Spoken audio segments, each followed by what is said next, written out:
Iya, Bagus, Bapak. Alhamdulillah. Soalnya ini di tempat Maknur masih ada sinar matahari, tapi mendungnya sudah bergelayut, emang hitam. Sudah menghitam nih. Yang Jember barangkali ya hampir sama barangkali. Lalu ada yang Jember kan ini kan ya. Ini ada posisi, Pak. ya posisi Pak Nur di Antirogol, sinar mataharinya masih ada, tetapi mendungnya sudah bergelayut hitam. Setiap hari diguyur hujan. Baiklah, Pancasila menjadi dasar nilai pengembangan iptek. Baik, saudara, dari judul ini, barangkali saudara mempunyai apa namanya ya, pemahaman atau apresiasi tertentu atau pengertian tertentu tentang judul ini. Bisa disampaikan? Halo? Makna yang tertangkap dari judul ini menurut saudara kira-kira apa ini? Bisa disampaikan? Halo?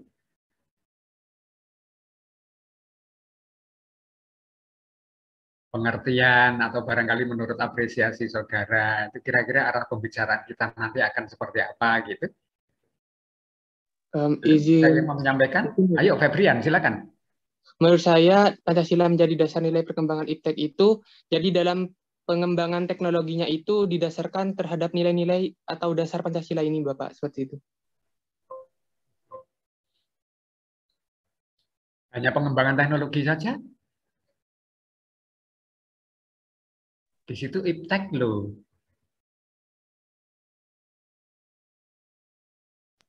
Apa itu iptek? Yuk silakan. Halo, siapa ini? Halo. Farah, Bapak. Ilmu pengetahuan dan teknologi. Oke. Sehingga kalau Pancasila menjadi dasar nilai pengembangan ilmu pengetahuan dan teknologi, kira-kira seperti apa pengertiannya, Farah?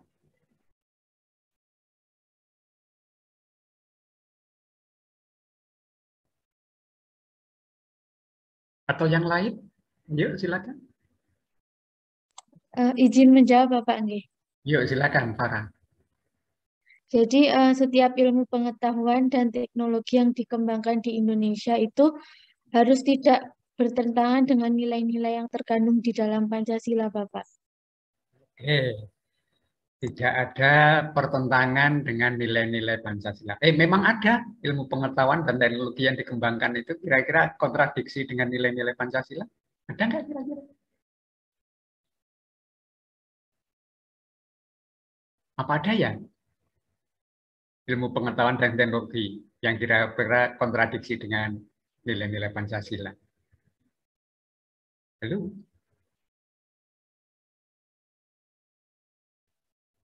Halo?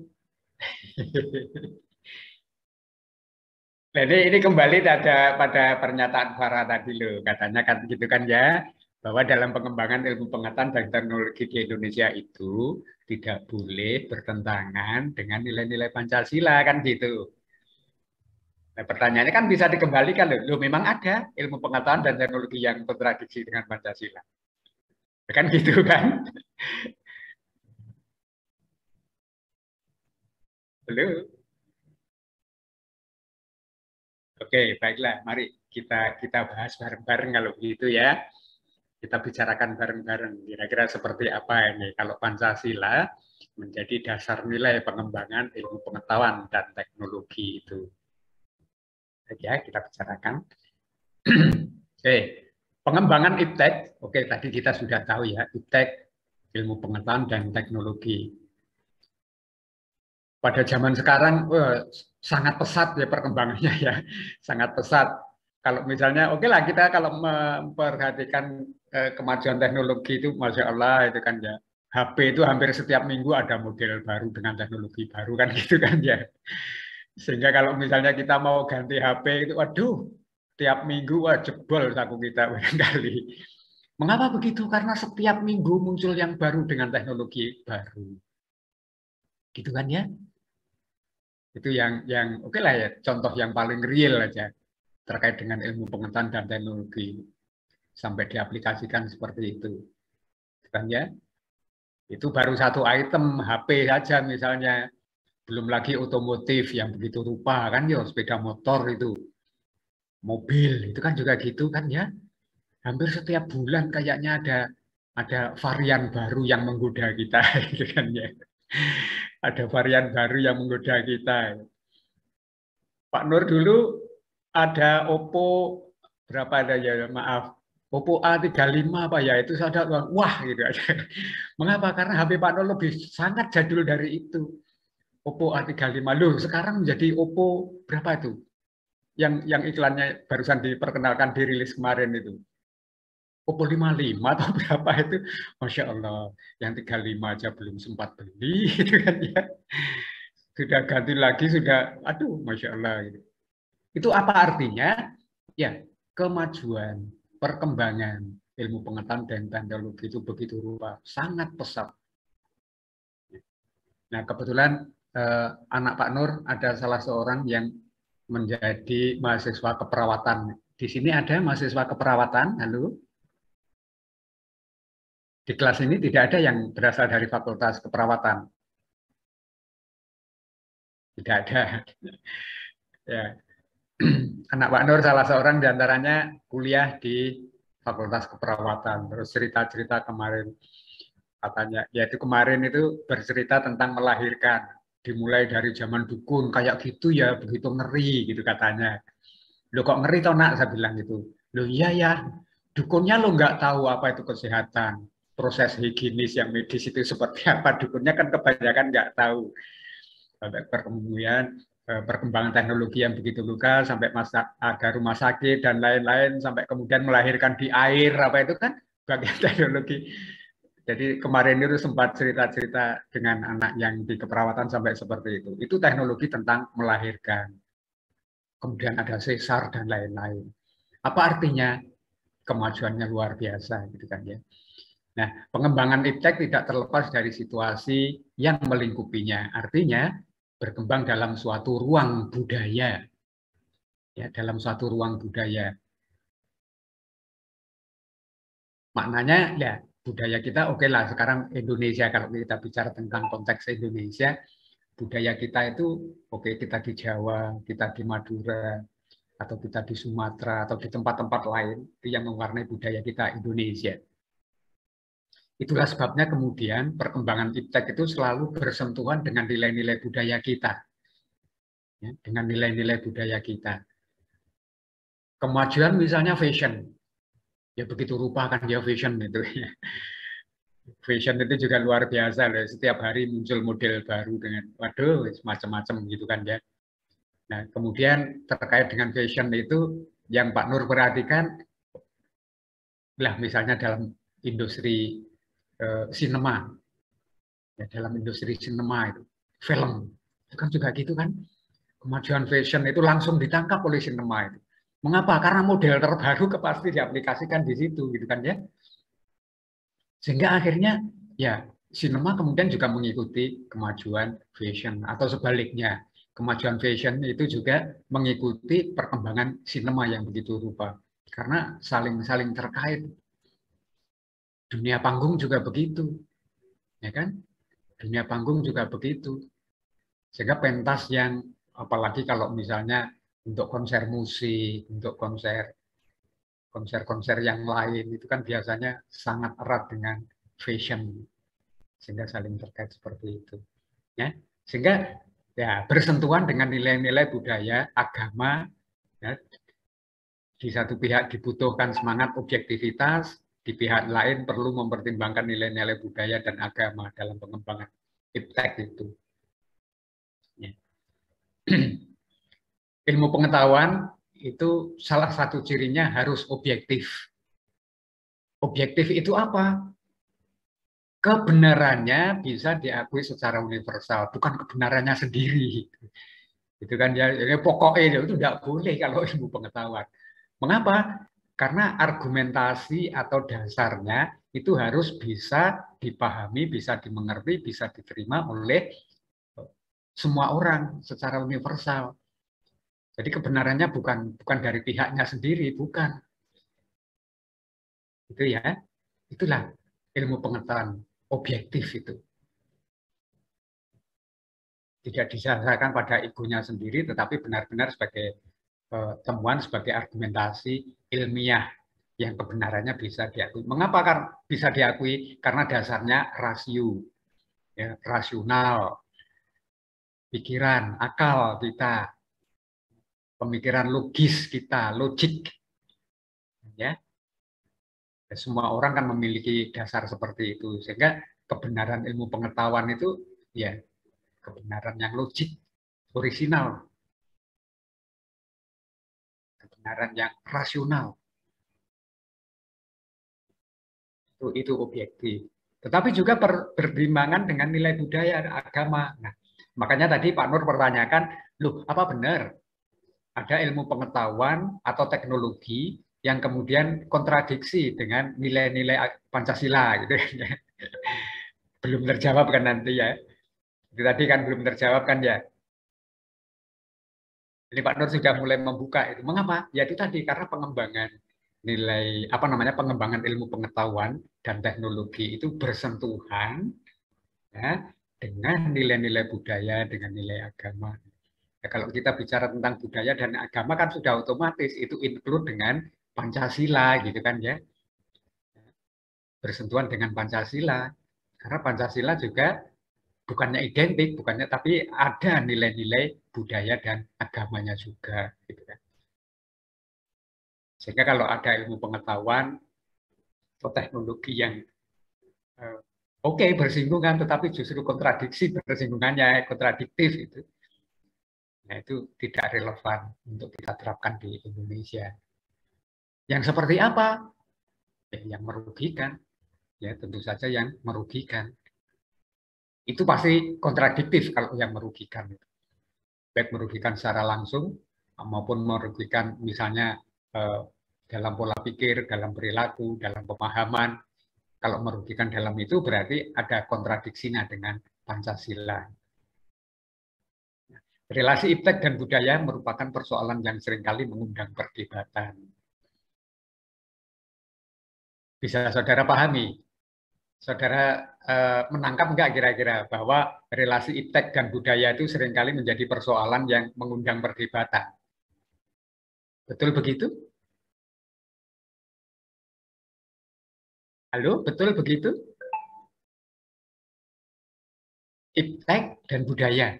Coba sekali lagi. Iptek dan budaya. Itu seringkali menjadi satu persoalan yang apa namanya ya? Ya bisa menjadi kontroversi, bisa menjadi bahan perdebatan.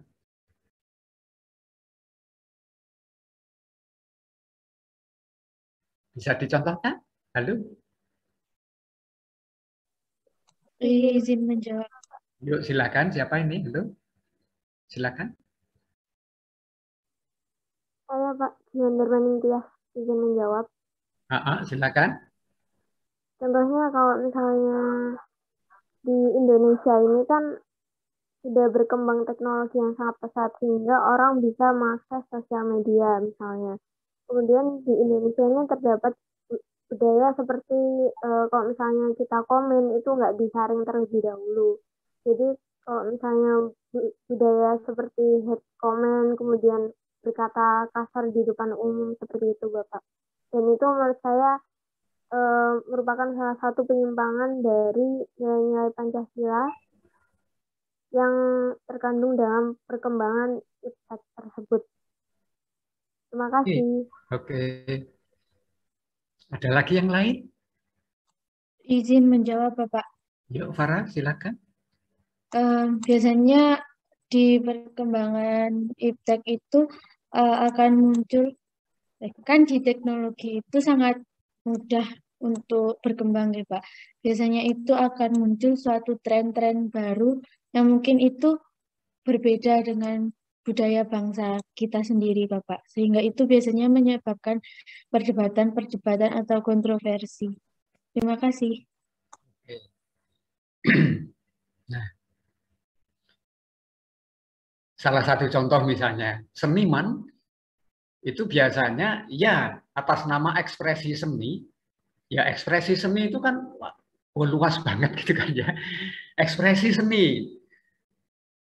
Jika barangkali saudara pernah melihat lukisan-lukisan orang-orang Eropa itu apalagi zaman Romawi dulu, sejak zaman Romawi lukisan-lukisan misalnya gerejani itu juga vulgar itu kan ya, telanjang. Misalnya itu kan, saudara sering lihat kan itu. Mengapa? Karena untuk menggambarkan malaikat dengan bersayap dan lain. Oh, malaikat itu ternyata telanjang kan gitu kan ya. Loh, atas nama ekspresi seni katanya begitu. Mengapa? Ekspresi seni itu katanya tidak boleh dibatasi. Karena memang itu ekspresi kejiwaan kita. Tetapi kalau kemudian menggambarkannya sevulgar itu dengan telanjang dan lain-lain. Pak Nur juga pernah melihat lukisan judulnya itu apa itu judulnya itu dalam bahasa Inggris. Maaf, dalam bahasa Jerman waktu yang Pak Nur lihat itu artinya mulai hidup. Artinya mulai hidup. Ternyata apa gambarnya? Pak Nur semula tidak begitu paham tentang gambar itu karena itu lukisan versi apa dari itu ya, yang kayak Avandi itu, karyanya Avandi itu kan agak abstrak gitu lukisannya itu. Dalam bahasa Jerman itu artinya dalam bahasa Indonesia mulai hidup. Judulnya seperti itu. Setelah Pak Nur perhatikan dari dekat malah nggak kelihatan. Begitu Pak Nur mundur mengelus dada Pak Nur. Mengapa? Karena ternyata lukisan itu menggambarkan seorang bayi yang kepalanya baru keluar dari mohon maaf, vagina ibunya. Loh, itu kan ekspresi seni kan? Oke, kalau kita menikmati seni, oke, itu ekspresi seni boleh. Tapi kalau kita berbicara dengan yang lain, aspek budaya, sih gak izin gitu kan ya, gambar ya kok yang begitu, gitu kan ada yang berpandangan seperti itu. Makanya ada perdebatan semacam itu. Nah, itulah sebabnya kemudian, nah ini mulai terjawab tadi ya Farah, ada pernyataan tadi Farah ada yang menyatakan ada perkembangan iptek yang tidak boleh bertentangan dengan nilai-nilai Pancasila. Ya. Maka kita mempunyai pertimbangan salah satu diantaranya seperti itu. Contoh lagi yang real, pisau. Saudara, pisau itu kan juga sebagai hasil dari pengembangan ilmu pengetahuan dan teknologi kan ya. Sehingga pisau dari yang kecil sampai yang besar, tajamnya macam-macam gitu ya, tingkat ketajamannya luar biasa, modelnya bermacam-macam, terbuat dari bahan yang bermacam-macam juga, itu pisau. Sebagai sebuah karya ilmu pengetahuan dan teknologi yang begitu rupa. Umumnya ilmu pengetahuan dan teknologi itu dikembangkan sebagai upaya untuk meningkatkan, memudahkan kehidupan kita, untuk meningkatkan kemajuan kita, untuk mendukung aktivitas kita, dan lain-lain. Gitu kan? Ilmu pengetahuan dan teknologi itu artinya kan untuk itu kan dikembangkannya, supaya kita menjadi lebih mudah, pekerjaan kita menjadi lebih ringan, gitu kan ya. Kemudian keperluan-keperluan kita juga bisa terpenuhi. Nah, persoalannya sekarang, oke lah pisau, tujuannya bagus ketika diciptakan, ketika ditemukan teknologinya, kemudian diaplikasikan menjadi sebuah pisau. Itu sebuah karya budaya menjadi yang ya sebuah karya budaya yang sangat membantu kehidupan kita. Sehingga ketika di dapur ibu-ibu juga lebih mudah. Bapak-bapak ketika misalnya di hutan mencari kayu dengan ada pisau, ada sabit dan lain-lain itu juga lebih mudah, gitu kan ya? Karena ada alat tertentu yang memudahkan pekerjaan kita. Tetapi di tempat lain ada orang yang menggunakan pisau itu untuk membunuh, karena membegal, apa itu namanya ya? Ya membegal ya, meminta paksa punya orang apa itu kan ya, untuk melukai sampai membunuh. Ada kan seperti itu? Banyak kan? Loh, yang seperti itu. Itulah sebabnya kemudian pribadi kita dibekali dengan nilai-nilai Pancasila, itu dengan harapan kemajuan ilmu pengetahuan dan teknologi yang begitu rupa, itu kita bisa mengendalikan diri untuk bisa memanfaatkannya secara positif, supaya tidak bertentangan dengan budaya, agama, dan Pancasila kita. Itu arahnya ke sana. Supaya sekali lagi kita mempunyai alat kendali untuk bisa memanfaatkan, mengembangkan ilmu pengetahuan dan teknologi itu supaya tidak menimbulkan kerugian dalam kehidupan kita, supaya tidak menimbulkan pemanfaatan yang negatif terhadap karya-karya atau produk-produk ilmu pengetahuan dan teknologi itu. Bisa dipahami ya? Antara lain seperti itu. Itu tadi yang disebutkan supaya ya ada relevansinya dengan nilai-nilai Pancasila itu. Sehingga kalau oke lah, misalnya kalau kita seniman, sebagai seniman, oke lah kalau berkarya, silakan berkarya. Memang dalam berkarya seni itu ada kebebasannya sendiri. Tapi karena kita mempunyai ideologi Pancasila, mempunyai pedoman Pancasila dalam kehidupan kita sehari-hari, ya jangan lupa bahwa Pancasila itu memberikan kebebasan, tetapi kan tidak sebebas-bebasnya, gitu kan ya. Karena kebebasan kita dibatasi oleh kebebasan yang lain. Karena ada nilai demokratisnya di situ. Nah, sehingga kalau misalnya berkarya seni, ya oke lah, tolong juga dipertimbangkan nilai-nilai yang terkait dengan aspek budaya seperti itu. Apalagi kalau aspek agama, konon orang Islam itu tidak boleh menggambarkan manusia, katanya gitu kan ya. Katanya tidak boleh menggambar manusia itu. Makanya ada beberapa tetangga saya yang enggan atau bahkan tidak mau difoto karena khawatir dipasang atau dipampangkan itu. Katanya nggak boleh memasang gambar manusia. Ada yang berkeyakinan seperti itu. Itu aja nggak boleh, apalagi menggambarkan yang seperti tadi Pak Nur. Oke, Pak Nur bisa menghargai sebagai sebuah karya seni tentang mulai hidup itu tadi. Yang Pak Nur contohkan dengan karya lukis yang berjudul Mulai Hidup itu tadi.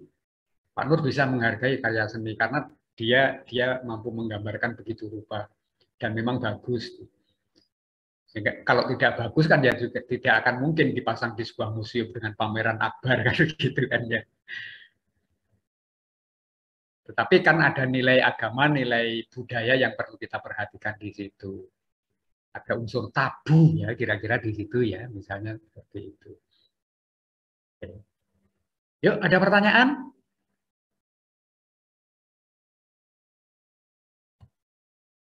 Kalau tidak ada kita lanjutkan relasinya sekarang. Iptek dengan budaya agama. Kira-kira kemungkinannya seperti apa hubungan antara iptek dan budaya dan agama itu. Ya, iptek itu memang selalu terkait dengan aspek budaya dan agama. Sehingga pengembangan iptek harus senantiasa didasarkan atas sikap human religius. Human religius. Makanya Pak Nur tadi kan bilang, oke lah, seni itu memang kebebasan ekspresi. Tapi karena kalau kita harus memperhatikan sikap human religius gitu kan ya, ya maka ekspresi kita ada kendalinya kan gitu kan ya. Ada kendalinya. Itulah sebabnya kemudian kalau Pak Nur memperhatikan, oke lah misalnya mengikuti acara-acara dakwah gitu kan ya. Sampai hari ini Pak Nur kayaknya belum pernah menemukan dai yang kemudian ya, karena dai ya sangat menyadari sikap human religiusnya itu, sangat dipegang teguh sehingga pilihan katanya juga bagus gitu kan ya. Nilai-nilai ya karena dia menyampaikan ajaran agama ya nilai-nilai yang disampaikan sangat bagus gitu kan ya. Sehingga sangat sedikit yang Pak Nur pernah melihat misalnya ustadz atau dai yang, Masya Allah Pak Nur sempat melihat juga itu, yang memaki-maki dengan kata-kata yang sangat kasar, sangat kotor. Ada juga tuh yang seperti itu. Ada, Pak Nur juga pernah melihat. Jadi menjadi pertanyaan, duh ustadz kok koyong ini gitu kan ya, jadinya ustadz kok begitu bicaranya. Padahal seharusnya dia menjadi seorang ustadz, seorang penceramah itu yang kan bisa menjadi panutan gitu kan, menjadikan keteladanan. Tapi kok jadi begitu gitu kan. Duh. Makanya ini keterkaitan dengan sikap human religius perlu kita perhatikan. Ya, kita lain seperti itu. Oke, memang iptek itu bersentuhan dengan budaya dan agama. Itulah sebabnya kemudian kita harus selalu memperhatikan sikap human religius itu. Itu kemungkinan pertama. Yang kedua, iptek yang lepas sama sekali dari norma budaya dan agama, sehingga terjadi sekularisasi. Tahu ya sekularisasi ya? Halo? Ada yang paham sekularisasi? Ya, sekularisasi itu sifatnya duniawi. Jadi seolah-olah kehidupan itu hanya untuk kepentingan dunia saja, itulah sekuler. Seolah-olah kehidupan kita itu hanya untuk kepentingan dunia saja. Padahal kehidupan kita kan, kata orang Jawa, wong urip nek ngalam dunia itu kan mampir ngombe gitu kan ya.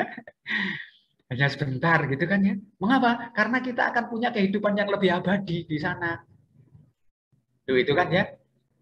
Nah, yang sekularisasi itu, yang duniawi itu tadi. Ya. Sehingga kalau iptek itu lepas dari agama dan budaya, akan cenderung seperti itu tadi. Menjadi sekularisasi. Akibatnya apa? Kemajuan iptek tanpa dikawal dan diwarnai oleh human religious. Saudara bisa bayangkan. Loh, saya bikin pisau, bikin benda-benda tajam, alat-alat tajam, benda-benda yang untuk mempertahankan diri, untuk bisa menyerang, gitu kan. Loh, itu kan buatan saya, semau-mau saya untuk menggunakannya. Kemudian melakukan pembunuhan semaunya sendiri dengan alat-alat itu. Melakukan tindakan-tindakan kriminal dengan alat-alat itu. Itu kan artinya kan lepas kendali kan. Apa artinya? Akhirnya dia menjadi terlepas karena tidak mempunyai sikap human religius itu tadi. Kita nggak boleh seperti itu. Hal ini terjadi karena sekelompok ilmuwan yang meyakini bahwa iptek memiliki hukum tersendiri, lepas dan tidak perlu diintervensi nilai-nilai dari luar. Loh, ada loh orang yang begitu. Ada orang yang seperti itu. Pak Nur barangkali pernah bercerita ya, Pak Nur punya salah seorang teman dari negeri Belanda. Dia menyatakan ateis. Sehingga kemampuan dia, kepandaian dia itu dia yakini karena jerih payahnya sendiri. Tanpa ada campur tangan Tuhan atau yang lain. Karena dia rasional banget. Jadi mengandalkan kemampuan pikirnya, kemampuan rasionya. Itu kan. Loh ada loh, profesor bahkan. Tetapi setelah di Indonesia begitu rupa, sesudah tua gitu kan ya, kemudian dia mempelajari Nyai Roro Kidul. Dia ikut mempelajari Nyai Roro Kidul, salah satu kepercayaan, oke lah misalnya orang Jawa. Ya Pak Nur sentil, lo ngapain kamu percaya Nyai Roro Kidul? Nggak kelihatan. Kan nggak rasional itu kan, nggak kelihatan. Loh, tapi kekuatannya bisa dirasakan. Loh, gimana merasakannya kok nggak kelihatan gitu kan? Loh, akhirnya kemudian, oh berarti ada sesuatu. Benar berarti kalau ada human religious. Akhirnya perdebatan begitu panjang. Dari semula yang dia menyatakan ateis, bahwa kemampuan, kepandaian atau kemampuan dia hidup sekarang itu benar-benar sebagai hasil jerih payahnya, sebagai hasil dari kemampuan rasionalnya. Hal-hal yang berasal dari luar itu dia tidak percaya. Tapi setelah mempelajari Nyai Roro Kidul, sesudah dia tua, hampir 70 tahun, baru menyadari itu. Benar ternyata bahwa kekuatan yang di luar, yang kita tidak tahu, yang tidak kentara, itu bisa dirasakan, bisa dibuktikan. Padahal kalau kita bicara Nyai Roro Kidul itu kan klenik kan. Loh, agama kan bukan klenik itu. Karena berdasarkan keyakinan baru kemudian mulai terbuka. Nah, tapi karena dia harus pulang karena usianya yang begitu rupa, dia dipaksa pulang oleh pemerintahnya. Dia dipaksa pulang oleh pemerintahnya. Sehingga bagaimana perkembangannya sekarang, wallahu alam.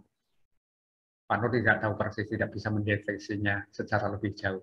Tapi yang jelas ketika sempat berkomunikasi dengan beliau terakhir kali, kira-kira 5 tahun yang lalu, itu yaitu mulai terbuka. Dia menyadari sikap human religious itu begitu penting. Jadi yang katanya semula ateis itu kemudian mau memperhatikan orang sholat, apa itu, mau memperhatikan. Nah, antara lain seperti itu. Jadi memang ada ilmuwan yang, makanya di Rusia itu dulu sampai pernah ada upaya untuk membuktikan apa benar roh itu ada. Saudara bisa bayangkan, apa benar roh itu ada? Bukankah kehidupan itu ya karena memang kita dilahirkan hidup dan itulah kita. Tidak ada campur tangan yang lain. Dalam agama kan disebutkan gitu, kalau orang meninggal itu rohnya diambil Tuhan dan lain-lain, begitu kan ya? Akhirnya orang Rusia mencoba membuktikan apa benar roh itu ada. Kemudian dalam penelitian itu orang dimasukkan dalam sebuah tabung kaca yang tebal, difasilitasi begitu rupa sehingga secara ilmiah, secara keilmuan dia yakin dia akan mampu bertahan hidup. Karena semua kebutuhan untuk bisa hidup itu dilengkapi, dipenuhi dalam tabung itu. Tapi apa yang terjadi? Ternyata tabung itu di luar keyakinan dia, di luar pemikiran dia, tahu-tahu meledak dan orang itu mati. Sampai 3 kalau tidak salah ingat. Itu ketiga-tiganya mati. Ruhnya hilang kan? Antara lain seperti itu. Nah itu kemungkinan kedua. Dan itu memang ada orang yang tidak percaya kepada human religious. Oke, yang berikut kemungkinan 3, menempatkan nilai agama dan budaya sebagai mitra dialog dalam pengembangan iptek. Nah ini artinya apa? Bisa beriringan bersama-sama. Kan ya?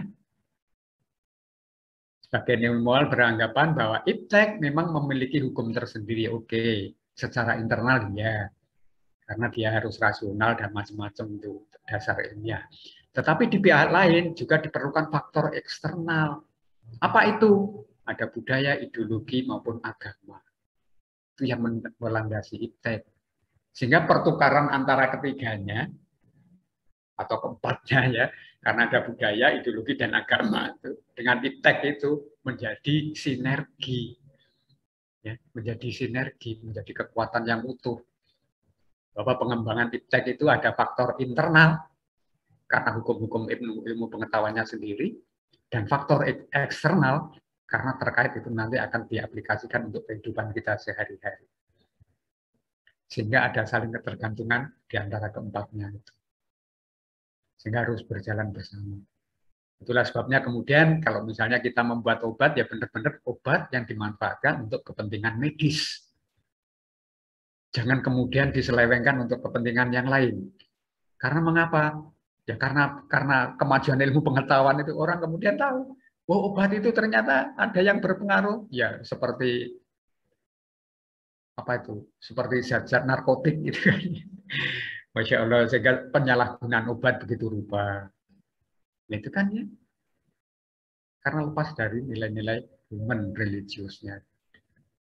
Dan temuan-temuan seperti itu banyak.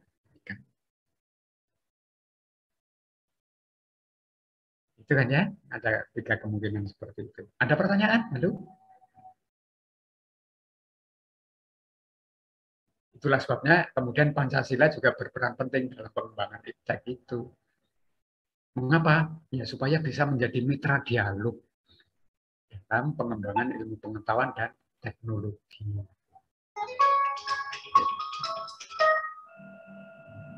Gitu ya. Baik. Lanjut konsepnya sekarang. Harus tidak bertentangan dengan nilai yang terkandung dalam Pancasila. Oke, tadi sudah dibuka. Apa mau ya? Farah ya. Febrian juga ya. Tadi yang memberi jawaban pertama tadi. Ya, artinya seperti itu tadi yang sudah Pak Nur jelaskan. Mengapa? Karena harus menjadi mitra dialog dalam pengembangan iptek. Supaya kita tidak lepas dari kendali sikap human religius. Bahwa iptek yang dikembangkan harus menyertakan nilai-nilai Pancasila sebagai faktor internal pengembangan iptek. Oke lah, kalau tadi faktor internal kita pahami sebagai faktor atau hukum-hukum tersendiri ilmu pengetahuan. Gitu kan ya? Oke, itu sebagai hukum ilmu pengetahuan. Tetapi jangan lupa bahwa kita yang mengembangkannya, kita sebagai manusia, sebagai orang-orang yang hidup bersama, ya jangan kemudian meninggalkan atau melupakan bahwa kita itu tidak sendirian. Ada orang-orang yang di sekitar kita. Kalau kita dosen, kita guru, ada mahasiswa kita, ada murid kita. Kalau kita anggota masyarakat, ada orang-orang di sekitar kita yang juga belajar pada kita. Kita, ya? Kita tidak boleh melupakan itu. Maka nilai-nilai Pancasila kalau kita sudah menerapkannya dalam kehidupan sehari-hari, Pak Nur yakin itu. Kita masih mempunyai kendali dalam pengembangan ilmu pengetahuan dan teknologi. Kita juga punya kendali dalam menggunakan temuan-temuan ilmu pengetahuan dan teknologi.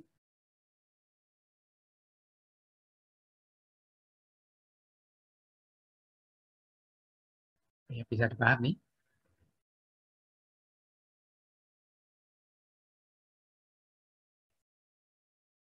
Karena dengan menerapkan nilai-nilai Pancasila, kita berjalan, kita hidup selalu berpedoman pada nilai-nilai itu. Sehingga kalau terjadi hal-hal yang menyimpang, kita segera teringat, oh, itu tidak cocok dengan nilai ketuhanan, tidak relevan dengan nilai kemanusiaan, dan lain-lain. Maka kemudian kita mempunyai kendali untuk bisa memperbaiki perilaku dan sikap kita.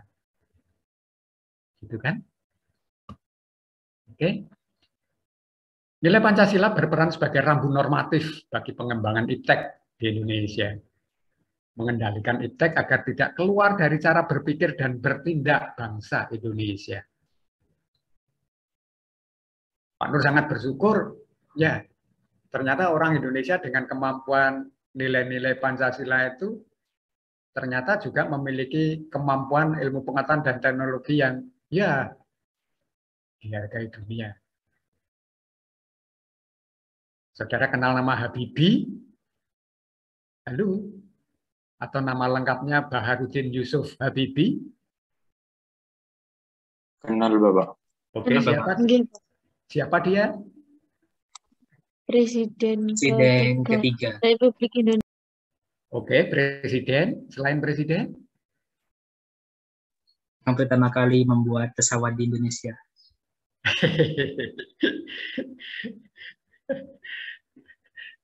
Oke, saudara Habibie, Baharudin Yusuf Habibie yang sudah saudara sebutkan tadi, itu kemudian menjadi warga kehormatan Jerman. Mengapa? Karena sekolahnya di Jerman, dialah yang menemukan ada rumus Habibie. Loh, sampai seperti itu. Rumus yang dibuat oleh Habibie. Yang rumus itu sangat berperan penting dalam dunia kedirgantaraan, dunia penerbangan. Karena ditemukannya di Jerman, ya kemudian patennya kan juga di Jerman kan. Itulah sebabnya kemudian rumus Habibie itu menjadi sangat berpengaruh besar dalam dunia kedirgantaraan Jerman. Itulah sebabnya kemudian Habibie itu dianugerahi sebagai warga kehormatan Jerman. Karena dengan rumus Habibie itu, orang kemudian tahu, industrialis tahu, kapan pesawat itu akan pecah. Kapan pesawat itu akan mempunyai kekuatan tertentu. Kapan pesawat itu bisa memungkinkan untuk melakukan manuver-manuver dan sebagainya. Sehingga rumus itu menjadi sangat berperan penting dalam industri kedirgantaraan Jerman. Itu, orang Indonesia itu. Ya, orang Indonesia. Dan dia yakin sebagai bagian dari bangsa Indonesia, ya makanya mau kembali untuk kepentingan Indonesia. Diterapkan, membangun industri pesawat terbang, ya gara-gara kasus politik, industri itu kemudian berantakan begitu rupa, Masya Allah. Gitu kan, ya. Tapi sekarang sudah mulai bangkit lagi, sehingga produk PT Dirgantara Indonesia itu, produk pesawat kita itu, sebagai salah satu pesawat tercanggih di muka bumi. Itu CN berapa itu kemarin itu? Sebuah pesawat yang digunakan untuk apa itu, pemantauan apa itu, cuaca kalau tidak salah ingat. Itu produk kita itu sebagai salah satu produk pesawat tercanggih di muka bumi. Itu karya kita. Kita harus bangga dengan itu. dengan berangkat berdasarkan nilai-nilai keyakinan, ideologi, keagamaan kita, bisa menghasilkan seperti itu. Oke, contoh yang lain. 2, 3, atau 4 tahun yang lalu Pak Nur sempat membaca. Seorang cewek, kalau tidak salah ingat, dari Mojokerto, Tempat Sidoarjo. Masih sangat muda, 24 atau 26 tahun.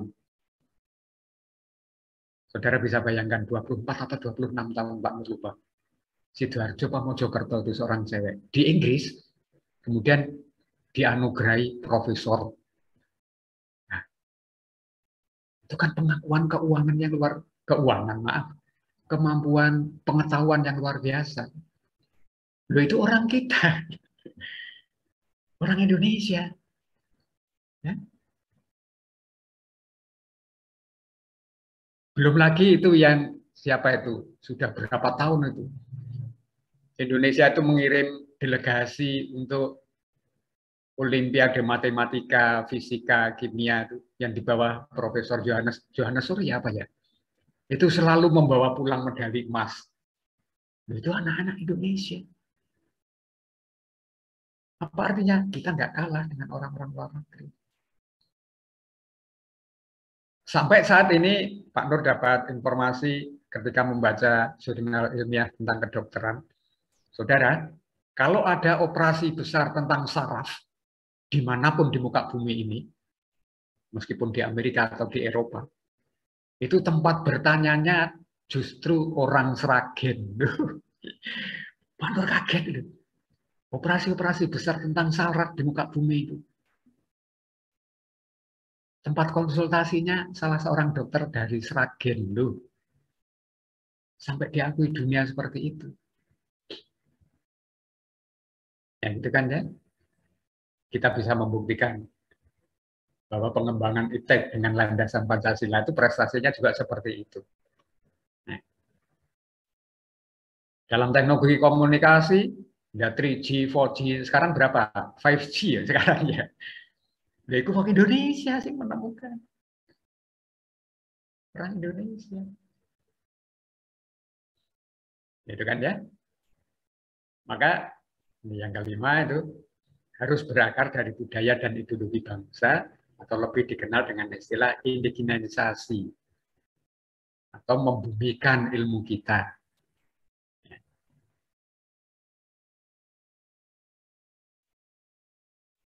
Ya, bisa dipahami ya. Apalagi kalau kita dengar cerita-cerita tentang misalnya Syekh Siti Jenar, apa itu kan ya, dalam persebaran Islam. Ada yang tahu siapa itu Syekh Siti Jenar? Orang dari mana? Dan lain-lain. Wah, itu menguji orang-orang Jawa.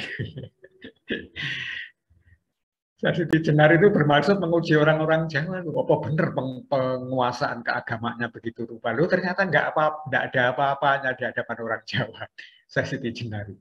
Apa artinya? Kita memiliki keunggulan yang betul. Itu ya, antara lain seperti itu. Indigenous itu. Oke. Kehadiran iptek ibarat pisau bermata dua. Ada yang tajam, ada yang tumpul gitu kan ya kalau pisau kan ya. Nah, karena kita harus bersikap dan berperilaku yang human religius, maka ketika kita memegang pisau itu ya kita harus punya kebajikan tersendiri. Karena iptek itu mempunyai sisi negatif dan sisi positif seperti itu. Gitu kan ya?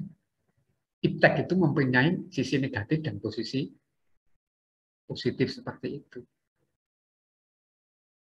Pisau pada prinsipnya adalah sebuah karya teknologi, karya budaya yang dimaksudkan untuk kebaikan, kemudahan,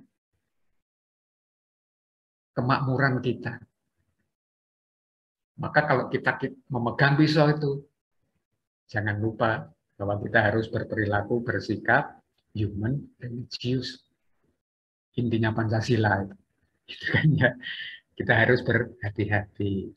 Jangan menggunakan pisau itu untuk merugikan, jangan menggunakan pisau itu untuk mencelakai, untuk mencederai, untuk menyakiti, atau bahkan untuk membunuh. Tapi gunakanlah pisau itu untuk hal-hal yang sifatnya positif.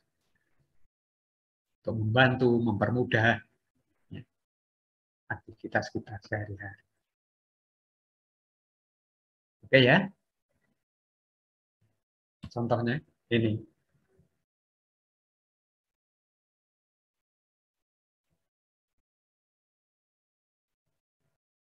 Temuan Einstein tentang atom itu temuan ilmu pengetahuan yang luar biasa. Tetapi kalau kemudian ya ini kita bisa bayangkan itu. Korban bom atom di Hiroshima dan Nagasaki. Daerah mana itu? Jepang, Bapak. Jepang, Bapak. Kenapa kok Jepang? Kenapa kok Jepang? Karena menyerang Amerika terlebih dahulu, Pak. Ya, melakukan ekspansi keluar daerah luar biasa. Sopo-sopo diperangi gitu kan. Di Asia ada Jepang, di Eropa ada Italia dengan Benito Mussolini. Melakukan agresi yang luar biasa. Gitu kan ya. Sehingga untuk bisa menghentikan Amerika membom Hiroshima dan Nagasaki. Sampai seperti itu, saudara bisa bayangkan. Manusia jadi seperti arang gitu kan ya. Jadi seperti arang gitu kan ya. Nah kalau misalnya Einstein tahu temuannya akan seperti itu, gimana ya kira-kira perasaannya? Jangan-jangan menangis dia. Mengapa menangis? Loh, kok jadi pembunuh massal begitu gitu kan ya. Saudara bisa bayangkan. Ada yang pernah melihat misalnya film Rambo? Pernah melihat ya Rambo? Blue Lagoon? Cobra? Rambo pernah, Pak. Rambo pernah. Cobra? Saudara, film-film itu terinspirasi dari Perang Vietnam yang melibatkan Amerika. Sampai seperti itu rupanya. Untuk menahan agresinya orang-orang komunis, Amerika itu terlibat perang luar biasa di Vietnam sampai seperti itu. Sampai dikenal aja hujan kuning. Karena Amerika itu membuat bom yang isinya itu seperti apa namanya ya, nitrogen. Itu kalau dia pecah, maka udara sekitarnya itu berubah menjadi kuning warnanya. Nah, kalau sudah berubah kuning seperti itu, makhluk hidup yang tersentuh terbakar. Saudara bisa bayangkan. Jadi alat pembunuhan massal seperti itu di Vietnam.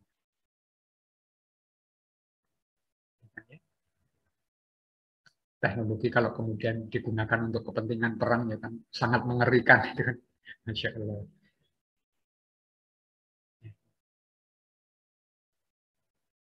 Maka harus bijak-bijaknya kita untuk menggunakan temuan ilmu pengetahuan dan teknologi itu supaya tidak seperti ini. Lanjut.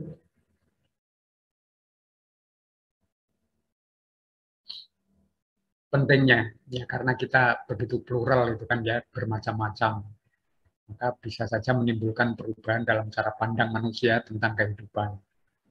Maka membutuhkan renungan dan refleksi yang mendalam agar kita tidak terjerumus dalam penentuan keputusan nilai yang tidak sesuai dengan kepribadian bangsa. Itulah sebabnya dalam pengembangan ilmu pun juga seperti itu.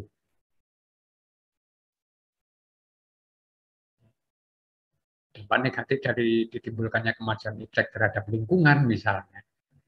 Kita akan tahu kan ya, dampak negatif kemajuan iptek terhadap lingkungan itu selalu ada. Selalu ada. Bagaimana tempo hari misalnya di Selat Makassar atau mana itu ya.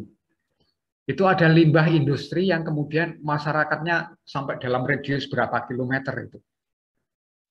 Terserang gatal-gatal semua. Setelah diteliti ternyata rembesan dari sebuah industri yang membuat pencemaran air begitu rupa. Sehingga masyarakat sekitar situ dalam radius sekian kilometer menderita sakit kulit, gatal semua. Itu antara lain seperti itu, ada dampak negatifnya seperti itu. Terus tempo hari di Mojokerto atau mana itu, sampai digerebek masyarakat sekitar, karena ada sebuah industri rumah tangga yang mencemari air sumurnya. Sehingga air sumurnya menjadi ada bau, ada apa, tidak layak dikonsumsi. Itu kan hal-hal seperti itu. Aktivitas kita harus ada kendali.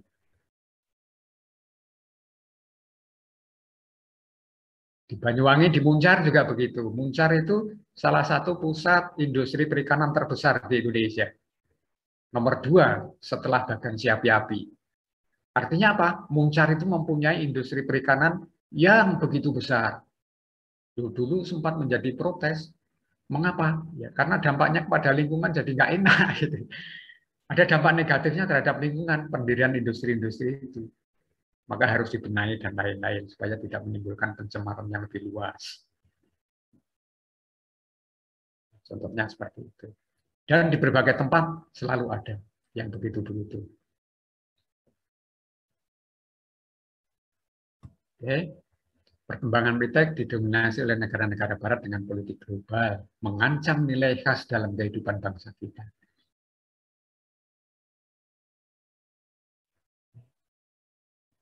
Kita harus menyadari itu. Mengapa? Karena yang menguasai orang-orang barat, maka dasar filosofisnya berbeda. Itulah sebabnya kita harus benar-benar berhati-hati supaya tidak tercemar oleh kemajuan teknologi yang berasal dari barat.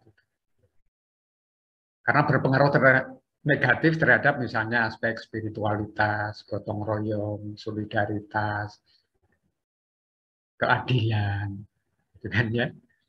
Maka diperlukan orientasi yang jelas untuk bisa menyaring, menangkal, dan mengaruh negatif nilai global itu yang tidak sesuai dengan kepribadian bangsa. Apa itu penyaringnya? Ya, karena kita bangsa Indonesia, kembali kepada ideologi Pancasila.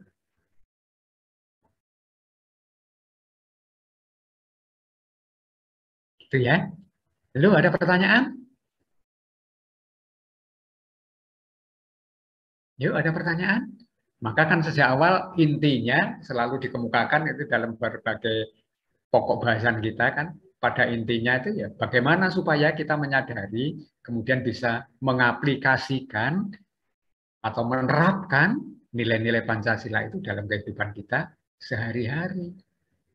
Mengapa ya? Ya bisa sebagai penangkal, bisa sebagai penyaring kan gitu kan ya, sebagai pedoman yang menuntun langkah kita supaya tidak terjerumus pada persoalan-persoalan yang negatif atau kontradiktif dengan kepentingan budaya dan agama nasional kita.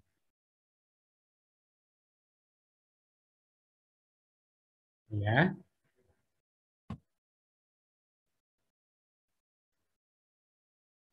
Pengaruh pengembangan iptek yang tidak sesuai dengan nilai Pancasila, mengajukan tawaran solusi bagi pengembangan iptek yang sesuai dengan nilai Pancasila.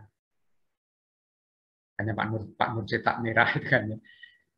Jadi memang benar ada ya, sekali lagi ilmu pengetahuan dan teknologi yang kontradiktif dengan ideologi kita itu memang ada, terutama dalam prakteknya. Ya.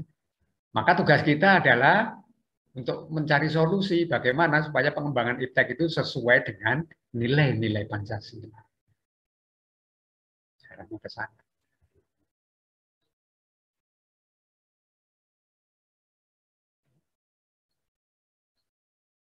Nah ini di tempat Pak Nur mulai turun ini hujannya rintik-rintik gede-gede nih. Letok-letok itu bukan rintik-rintik lagi. Oke, berikutnya mengapa Pancasila diperlukan dan misalnya kalau kita lihat dari aspek kerusakan lingkungan, itu sudah ya, kontradiksi dengan nilai-nilai Pancasila. Saudara di Kediri, kebetulan Pak Nur juga pernah terlibat dalam penelitian di sepanjang alur Sungai Brantas yang melintasi kota Kediri. Di Kediri itu ada beberapa bagian kota ya terutama ya, bahkan sampai juga kabupaten yang dilewati Sungai Brantas itu, beberapa wilayah diantaranya mengalami longsor yang luar biasa. Mengapa? Karena ternyata ada aktivitas penambangan pasir yang luar biasa di tempat itu. Jadi kalau semula orang-orang hanya secara manual dengan tenaga manusia normal, dulu tidak berdampak seperti itu. Tapi kemudian orang-orang menggunakan alat-alat berat, mesin-mesin mekanik gitu kan ya, pasir itu disedot. Sehingga pengambilan pasir itu menjadi berlipat ganda jumlahnya. Ketika masih diambil secara manual itu tidak berdampak negatif. Mengapa? Karena karena mengandalkan tenaga manusia kan ya, begitu diambil ada aliran terisi lagi, begitu terus. Sehingga tidak sampai berdampak negatif pada sisi atau tebing Brantas. Tetapi karena disedot dengan mesin yang luar biasa, pengambilannya menjadi luar biasa jumlahnya, menjadi berlipat kali. Itu kan ya, belum sempat terisi masih terus disedot lagi. Akhirnya apa? Aliran airnya yang tidak berhenti itu menggerus tebing-tebing Sungai Brantas. Sehingga banyak bagian di sepanjang Brantas itu yang mengalami longsor, bahkan menimpa rumah-rumah warga. Nah itu kan, karena nafsu kita untuk bisa mengambil keuntungan yang luar biasa seperti itu. Kita bertindak, berperilaku secara tidak wajar terhadap sungai kita. Itu kan, sehingga dampaknya seperti itu. Dan itu terus berlanjut sepanjang aliran Brantas, tidak hanya di Kediri, di daerah Mojokerto juga begitu, itu kan ya. Maka sampai sempat terjadi konflik luar biasa di Mojokerto itu, konflik yang melibatkan para penambang pasir maupun konflik dengan pemerintah daerah. Sampai seperti itu. Oke, itu kalau kita melihat dari misalnya kacamata lingkungan kita. Kalau kita tidak bijak, tidak berhati-hati dalam penggunaan, ya karena mengutamakan ego kita gitu ya, berperilaku tidak human, religius, dampaknya bisa seperti itu. Di Banyuwangi ada tumpak pitu. Halo, ada yang berasal dari Banyuwangi ini ya? Halo? Mahasiswa Pak Nur di kelas ini ada yang berasal dari Banyuwangi? Halo? Enggak ada? Nah, Banyuwangi itu tumpak pitu, ya, mencuat begitu rupa. Apa itu? Sebuah bukit, ya, yang dieksplorasi begitu rupa, yaitu mengkhawatirkan masyarakat Banyuwangi. Sehingga aktivis lingkungan bergerak semua di situ, protes. Yang Jember juga begitu. Halo Jember, itu kasus silo itu, ya. Jember, Pak. Iya, Bapak. Nah, gitu kan? Gunung itu ya, Pak. Ya, apa itu? Ya karena ya itu tadi ada kekhawatiran, ada pihak-pihak tertentu yang mengutamakan kepentingannya sendiri. RT RW Jember menetapkan itu bukan sebagai daerah pertambangan. Loh, gitu kan ya. Nah kok tahu-tahu ada investor yang masuk ke situ melakukan penambangan. Waduh, jadi rame itu kan ya. Loh, itu loh karena mengutamakan egonya, tidak bersikap human religius. Masih Jember juga, dulu di Kencong itu. Di desa apa tuh Pantai Kencong? Paseban, Pak. Paseban, loh, ya kan? Saudara tahu kan kasusnya seperti apa? Penambangan pasir, ya penambangan pasir yang begitu rupa. Loh, itu baru satu item kalau kita bicara tentang kerusakan lingkungan. Jadi seperti itu. Oke ya, contoh-contoh realnya seperti itu. Paseban. Di tempat lain juga banyak yang seperti itu. Iya. Maka sekali lagi dengan berpegangan pada Pancasila, semoga hal-hal seperti itu bisa kita hindari semua. Ya, penjabaran nilai-nilai Pancasila untuk mengontrol dan mengendalikan kemajuan iptek itu. Ya, supaya bisa berpengaruh positif terhadap cara berpikir dan bertindak kita. Agar tidak cenderung pragmatis itu tadi. Pragmatis itu apa ya? Untuk kepentingan sesaat. Yaitu tadi misalnya silo untuk kepentingan sesaat karena dinilai ada tambang emas di situ, ya bergerak sendiri. Padahal sudah ditetapkan bukan sebagai daerah pertambangan. Kita bisa harus menghindari seperti itu. Mengapa? Ya itu tadi, nilai-nilai Pancasila, kalau benar-benar kita terapkan dalam kehidupan sehari-hari, bisa menjadi pengendali itu. Ya itu tadi, kita akan selalu teringat bahwa ya ada nilai-nilai kemanusiaan, nilai persatuan, nilai demokratis, dan lain-lain yang tidak boleh kita abaikan di situ. Sehingga kalau kita mempunyai kemauan, mempunyai keinginan, oke, setiap orang mempunyai itu, tetapi jangan kemudian merugikan yang lain. Ya, jadi ada pengendalinya. Oke, yang berikut, kearifan lokal menjadi simbol ya, di berbagai daerah. Saudara tahu apa itu kearifan lokal? Halo? Apa itu kearifan lokal? Di suatu daerah. Ya. Halo? Hanif ya tadi Izin menjawab, Pak. Yuk silakan. Siapa ini? Raihan, Pak. Raihan, oke silakan. Apa itu kearifan lokal? Kearifan lokal adalah nilai-nilai luhur yang dimiliki oleh suatu daerah atau suatu wilayah yang kaitannya dengan budaya, Pak. Oke, Raihan, terima kasih. Ada lagi yang lain?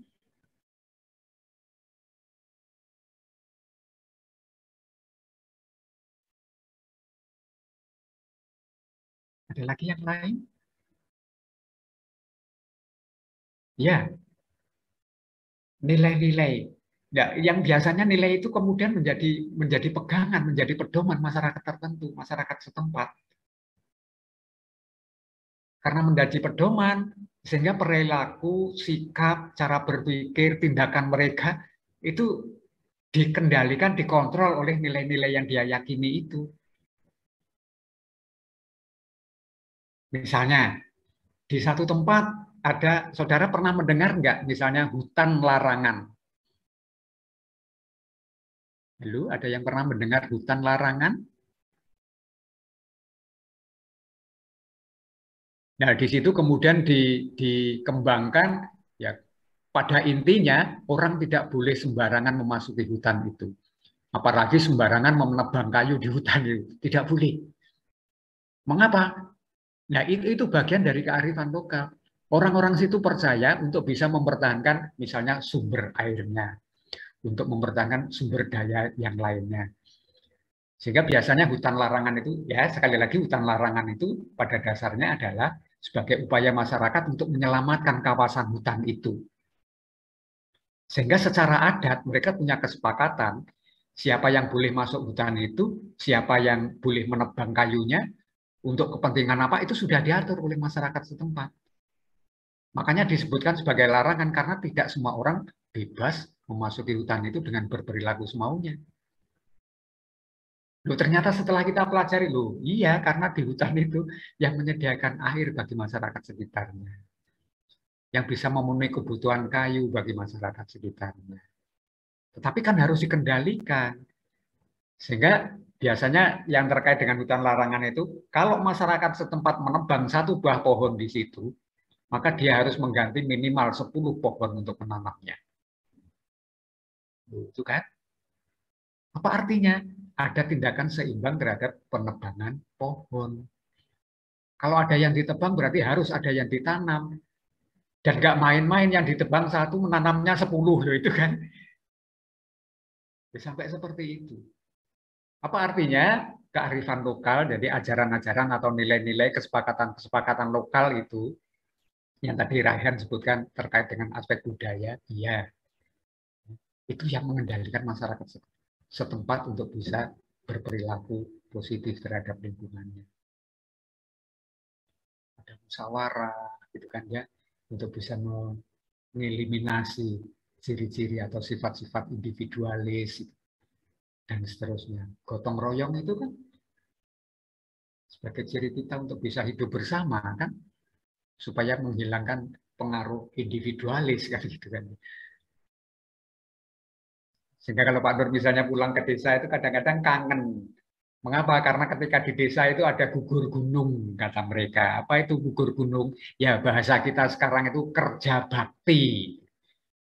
Ya kan, kalau masyarakat kita di desa kerja bakti, ora peduli guru, ora peduli tentara, ora peduli bupati, turun bareng kerja bersama di situ. Itu kan ya, itu membaurnya masyarakat desa seperti itu. Mereka jegagaan ngomongnya, ya karena mereka bersatu di situ. Masya Allah, solidaritas masyarakat desa seperti itu. Itu kan ya, itu kearifan lokal seperti itu.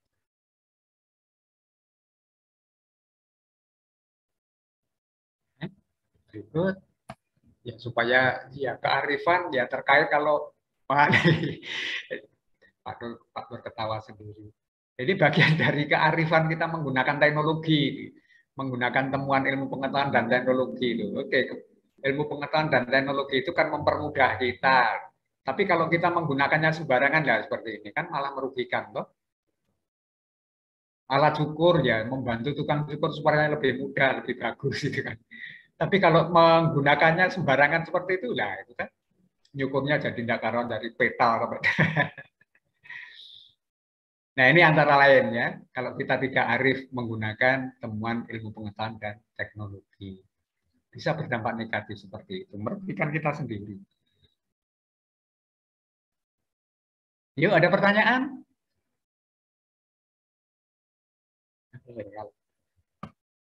Nah ini sekali lagi pendalaman ya. Ini tugas pendalaman, silakan menjadi bahan renungan, tidak untuk dikumpulkan. Tapi sekali lagi, jadikanlah sebagai bahan renungan untuk mengembangkan wawasan saudara.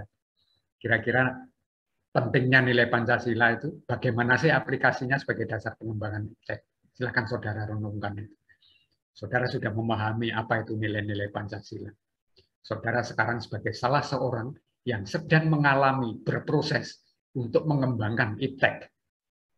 Karena saudara sebagai seorang mahasiswa sedang berjuang, terlibat, bergelut dalam dunia pengembangan ilmu pengetahuan dan teknologi dari berbagai macam disiplin ilmu. Dan bagaimana sih kira-kira nilai pentingnya Pancasila dalam kehidupan kita sehari-hari sebagai orang yang terlibat dalam pengembangan IPTEK itu, dan seterusnya. Sekali lagi ini sebagai bahan renungan untuk mendalami materi yang Pak Nur sampaikan hari ini, tidak untuk dikumpulkan. Ya. Sebagai pengayaan pemahaman kita. Ya, bisa dipahami ya. Silakan dijadikan bahan renungan. Supaya kita benar-benar bisa menyadari, sehingga kita tertanam dalam diri kita kesadaran dan betapa pentingnya perilaku, sikap, dan cara berpikir yang human, religius itu seperti apa. Itu ya. Duh, habis.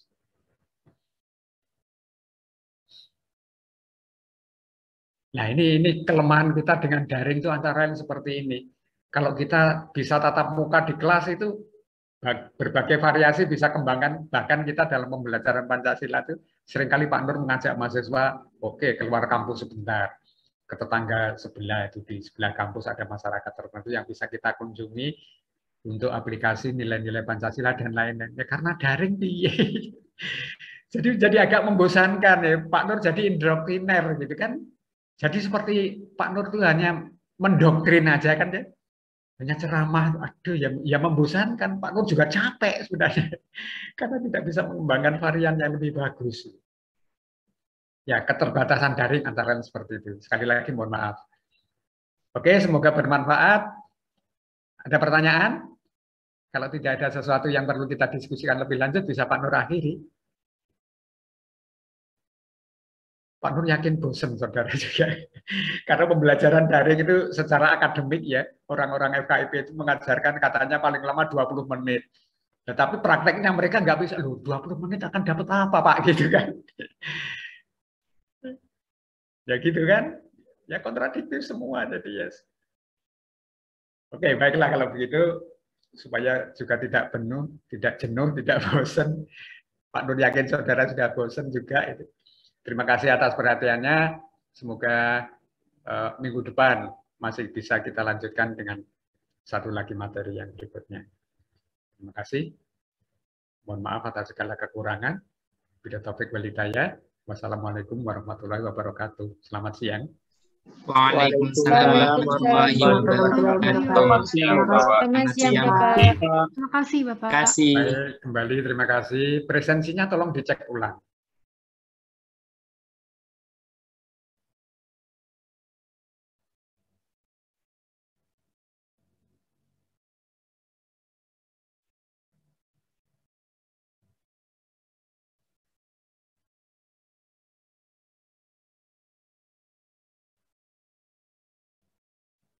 Permisi Pak Nur, Yuk. saya minggu kemarin kan ini ya Pak, izin ada ini lomba basket rektor cup, terus surat displaynya tuh baru keluar, jadi di SFS itu masih alpha Pak. Siapa ini? Adinda Yumna Pak. Siapa? Adinda Yumna. Adinda Yumna. Coba Pak Nur nanti cek ulang ya. Ini Ya, Pak Nur ya. masih membuka Terima yang kasih, Pak. presensi hari ini. Oke.